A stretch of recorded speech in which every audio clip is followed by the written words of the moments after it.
Hello guys, this is FixTube, and this time we're gonna talk about some sort of problems that actually we can say some sort of errors called blue screen.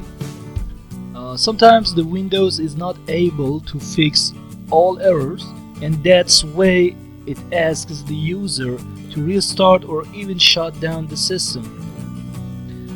Most of the time the Windows is asking this because it needs this to stop the system from harming the hardware. So as lots of you may know, we were having this kind of problems in the XP series, and even now with having Windows 11 we're still facing this sort of problems.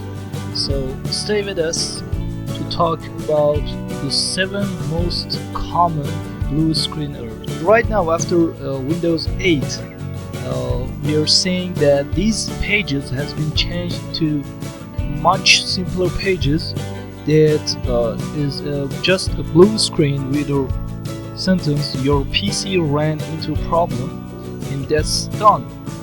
There's just the code of the error that our PC has ran into, that you can just search about it and find the solution.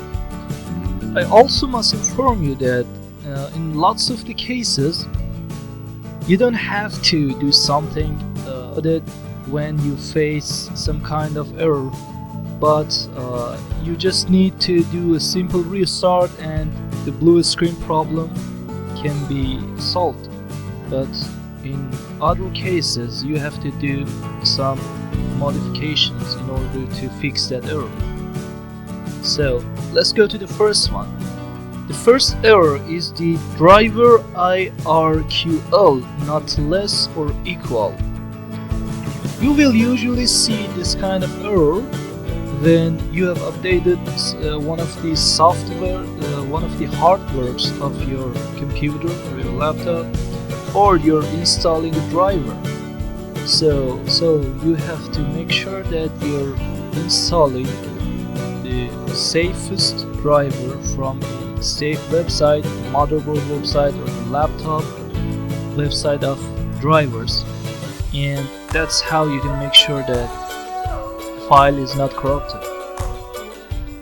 The next one is page fault in non-paged area, which is happening when you have just added a new hardware to your system, and after the Windows has been updating itself, hasn't recognized that part.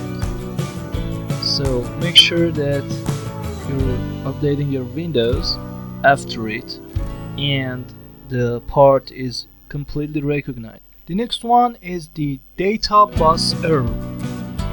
You'll face this error when your RAM is not compatible with your motherboard, so make sure that these two are completely compatible.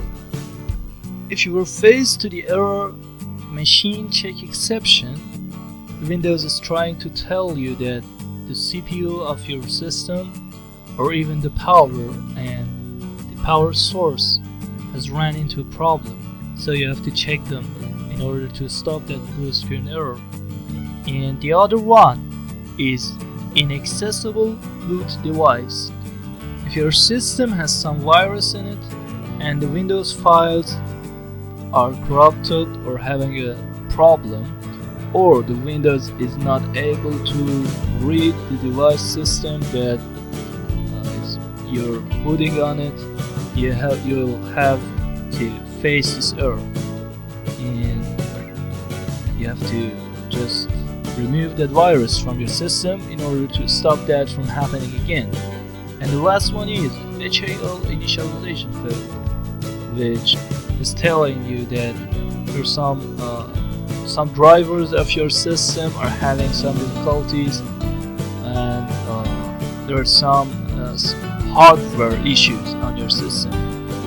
I'll try to tell you about each one of these errors in the future, because some of them really take some time. I try to just tell you generally about these errors and what they're connected to and about. so you'll have some background in your mind that what you have to do and what you have to search about when once you face one of them. Thank you for watching this video, and please like and subscribe my channel for having more videos with better improvements on it. Thank you and bye.